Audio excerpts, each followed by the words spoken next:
थे ऋषभ देव जी, और ऋषभ देव के 100 पुत्र थे। ज्येष्ठ पुत्र का नाम था भरत। एक दिन उन्होंने अपने पुत्रों को बुला करके बड़ी सुंदर शिक्षा दी। उन्होंने कहा कि देखो, तुम लोग संख्या में 100 हो, तो कोई निर्बल हो अपराध न करे, कोई असहाय हो तो उसकी सहायता करो, किसी पर कभी भी आप जुल्म नहीं करना, किसी को सताना मत।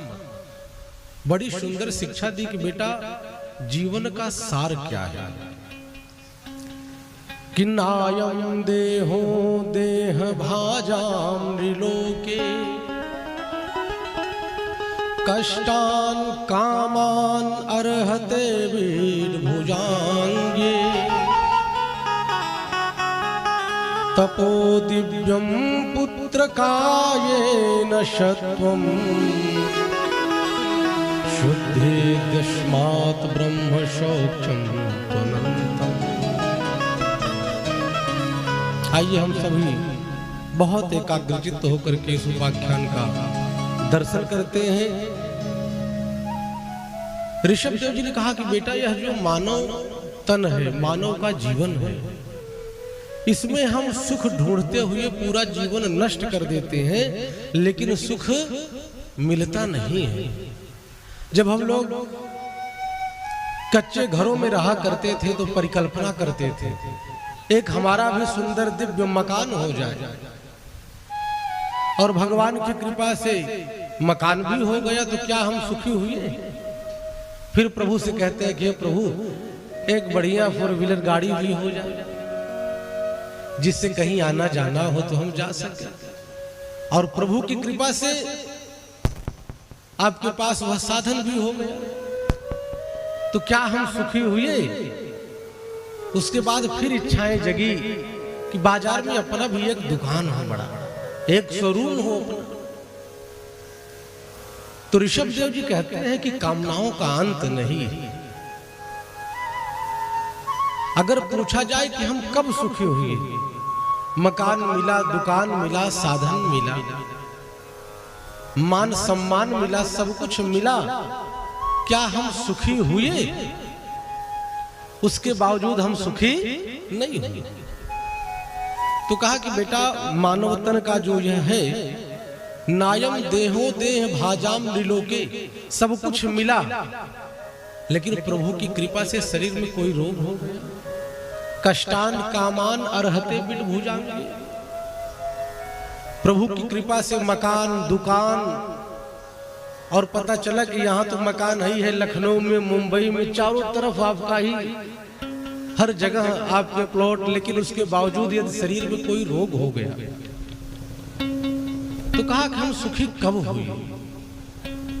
सुख की परिकल्पना करते करते मनुष्य का जीवन नष्ट हो जाता है और हम अंततो गत्वा मृत्यु को प्राप्त हो जाते हैं, लेकिन सुख मिलता नहीं।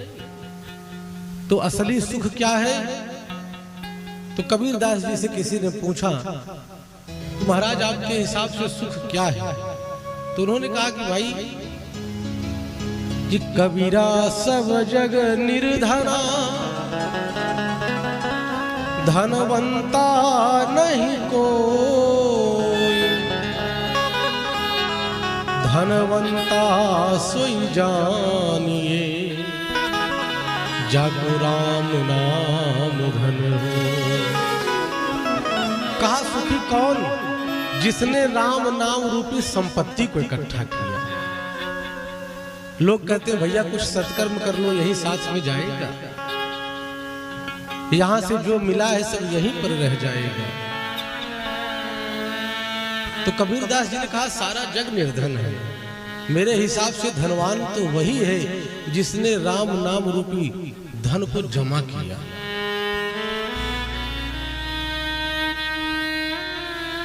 और किसी से पूछा तो कि विद्वान ने बड़ा सुंदर उत्तर दिया, कहा कि देखो कलयुग के जो प्राणी हैं कि कोई तन दुखी कोई मन दुखी कोई धन बिन रहत उदास, थोड़े थोड़े सब दुखी, सुखी राम के दास। कहा कि भगवान की कृपा से सब कुछ है, अरबों की संपत्ति है, लेकिन शरीर में रोग हो गया है। डॉक्टर ने बताया केवल आप दाल का पानी पी करके रहे। तो आप सब कुछ होते हुए भी शरीर से पीड़ा है। और कहा कि किसी का अरबों की संपत्ति, शरीर भी सुख से है, स्वस्थ है, लेकिन मन में पीड़ा है। मन की पीड़ा क्या? उसके मन के अनुरूप उसके परिवार वाले कार्य करते ही नहीं। बेटा नहीं सुनता, पति नहीं सुनते, भाई नहीं सुनता,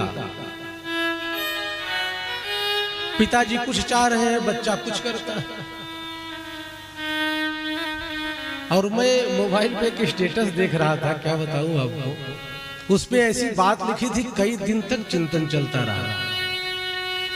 उस पर उन्होंने लगाया था, my life is my wife. हमने कहा कि पिताजी इसको खड़ा करते करते बेचारे चप्पल घिस गई उनकी, तब जाके ये 2 रोटी कमा रहा है और लिखता है my life is my wife. माता पिता बेचारे अपने सारे सुखों को त्याग देते हैं। अगर हम देखें तो माता पिता भले पुराने कपड़े को पहन करके, लेकिन बच्चे को अच्छा कपड़ा पहनाना चाहते हैं। जिस शिक्षा को उन्होंने नहीं प्राप्त किया, सोचते हैं मेरा बच्चा अच्छे कॉलेज में पढ़े और पढ़ करके कुछ करे, भले ही मुझे न दे, लेकिन अपने पैरों पर खड़ा रहे। लेकिन उसके बाद वह पूछता है कि आपने किया क्या? तब आप विचार करें कि हम कहाँ जी रहे हैं। यह शिक्षा ऋषभ देव जी कहते हैं कि बेटा, जब इस संसार से तेरा मन भर जाए तो तुम लोग प्रभु के मार्ग का अवलोकन करना, तभी मानव का जीवन आपका सार्थक। और उसके बाद कहते हैं कि बेटा, वास्तव में यही सच्चाई है क्या कि महत सेवाम द्वार माहुर विमुक्ते,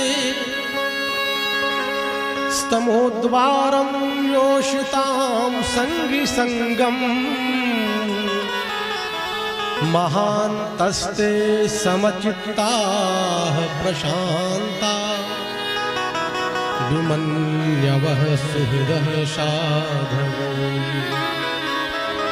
कहा कि बेटा, ये विषयी जीवन तो नश्वर है।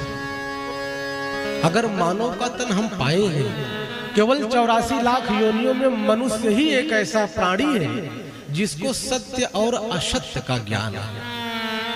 अब कोई जानवर किसी को मारने के लिए कोई योजना प्लान तो बनाएगा कि नहीं भाई इसकी हत्या करना है, ये मुझसे आगे बढ़ रहा है। 84 लाख योनियों में केवल मानव के पास सत्य और असत्य का ज्ञान है। क्या सही है, क्या गलत है, वो सब जानता है। अभी आप किसी को समझाने लगो तो कहते हैं महाराज ये सब ज्ञान हमको पता है, सब हम जानते सब है, लेकिन जानबूझ करके हम ऐसा करते हैं। गोस्वामी जी लिखते हैं, जानबूझ नर करे ढिठा। तो ये जो हमारा जानना है, इस जानने से तो हमारा उद्धार होगा नहीं। जाने जिसको उसको फिर माने। हमारे पास ज्ञान बहुत हो, लेकिन उस ज्ञान के द्वारा हम अपना उद्धार न कर पाए, तब तो वह ज्ञान बेकार है। इससे बढ़िया तो अज्ञानी है। तो कहते हैं कि द्वार का मार्ग क्या है? महत सेवाम द्वार माहुर विमुक्ति। अगर किसी को विमुक्त होना है, निर्मुक्त होना है, मोक्ष को प्राप्त करना है, तो कहा कि संतों की सेवा कर। महत सेवाम, अपने बड़ों की सेवा करें, बुजुर्गों का सम्मान करें, अपने माता पिता का सम्मान करें, चाहे जैसे हैं वे आपके माता पिता हैं। अगर वो न होते तो शायद आप इस दुनिया में न होते। तो कहा कि इस घर परिवार में रहें, सब कुछ करते हुए संतों से प्रेम करें, प्रभु के भक्तों से प्रेम करें, तीर्थाटन करें और प्रभु की भक्ति करें। इसी से जीवात्मा का उद्धार है, हम सभी का उद्धार है। सब कुछ करते हुए उसी में समय निकाल करके प्रभु का भी यजन करें, प्रभु की भक्ति करें। और इस प्रकार से कहते हैं कि मनुष्य विषय सुख में इस प्रकार से डूब जाता है जो पुनः नरक को प्राप्त करता है। और इस प्रकार से सुंदर शिक्षा दी। और उसके बाद कहते हैं गुरुर्न सस्यात् स्वजनो न सस्यात्, पिता न सस्यात् जननी न सास्यात्, दैवं न तस्यान् पतिश्च सस्यात्, नमोचयेद्यः समुपेत मृत्युम्।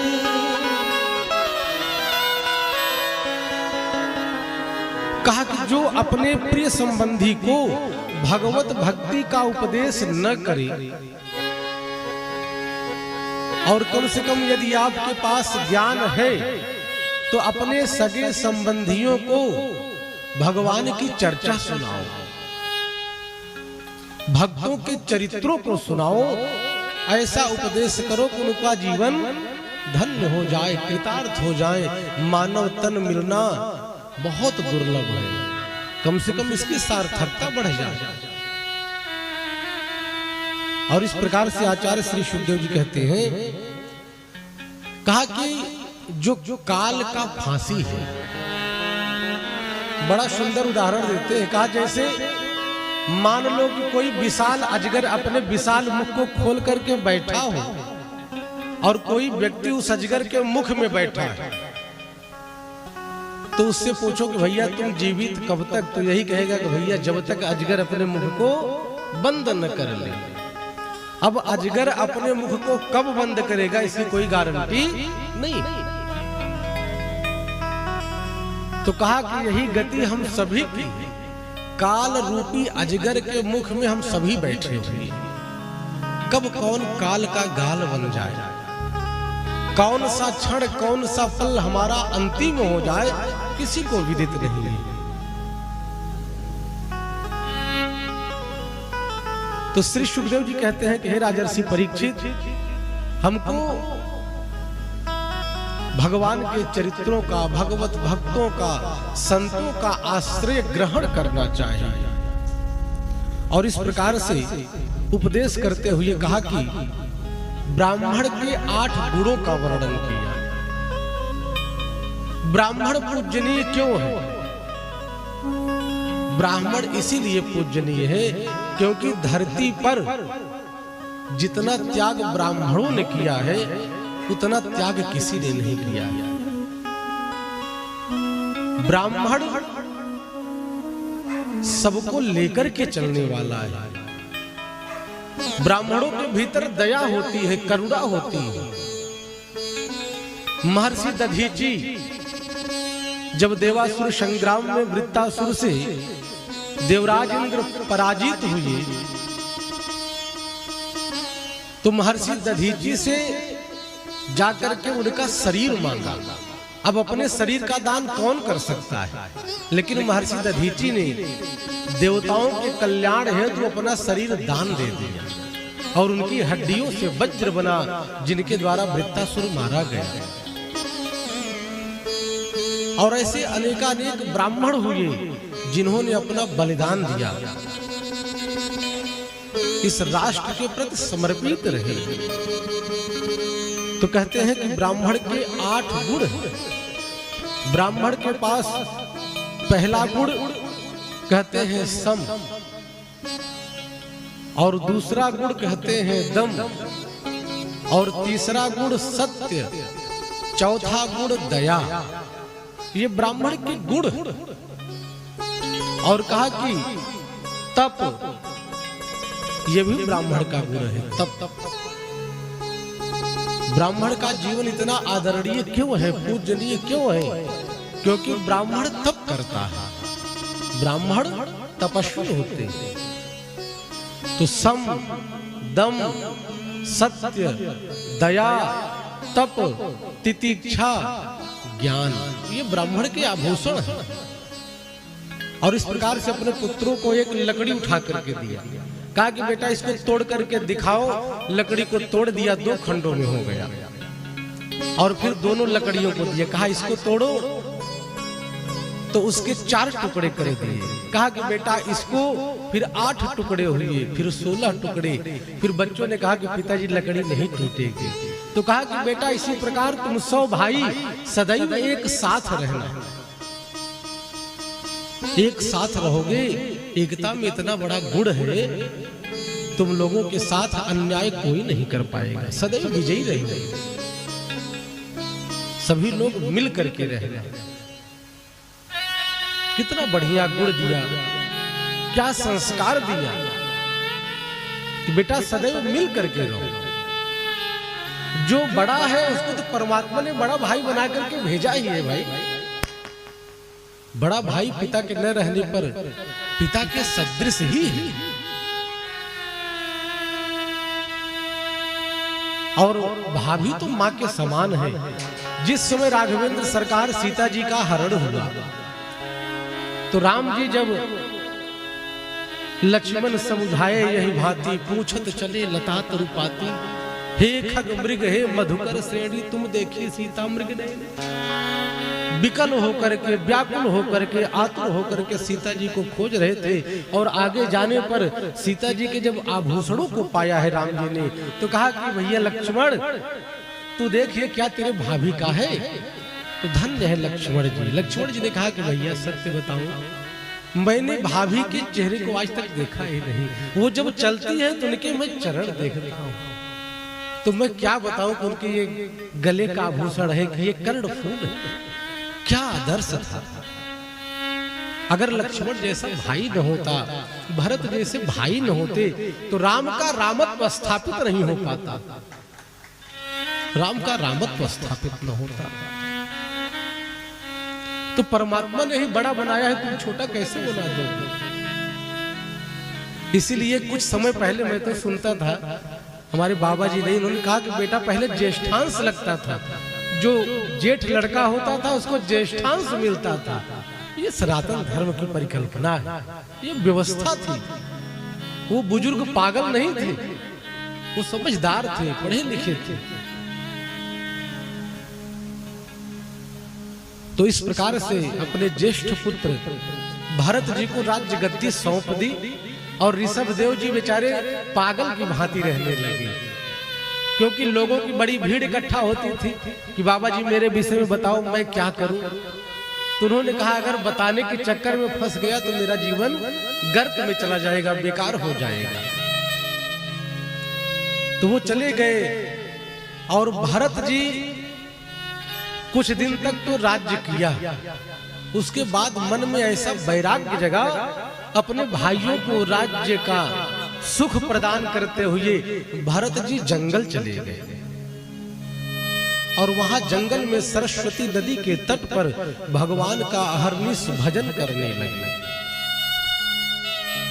अब देखो काल की गति, प्रभु कहते हैं गहना कर्मणो गति, कर्म की गति बड़ी गहन है। भरत जी पूरा राज्य धरती